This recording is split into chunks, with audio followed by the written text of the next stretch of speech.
When I got George, had severe matting. George had a low thyroid. George was partially blind. George had infected gums. George had infected ears. And George was severely depressed. George struggled in the beginning, as most puppy mill dogs do, coming out of that situation. The issue with George was, especially with his eyes, even though he was up for adoption, once he started getting his confidence, people weren't willing to take on the needs of taking care of his eyes. No one wanted to adopt him. And so the day finally came where I thought, you know, he's so comfortable here. He's part of our family, and I think that he should just stay. We were very happy to make that decision. He already was really home.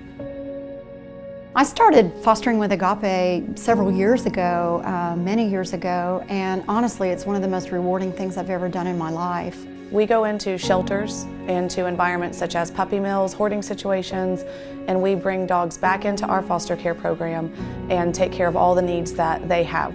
Anything that they need to bring them full circle all the way to being ready to meet and accept the love of a new family that's eagerly waiting to bring them in to their forever family. I am the one who I go to shelters around the Nashville area, and we're pulling dogs before they're euthanized. Once we get them into the program, so I'm placing them in foster homes and then training them. We're lucky that we do have a trainer and we have behaviorists that are willing to work with our program. We can handle dogs with medical issues, with behavior issues.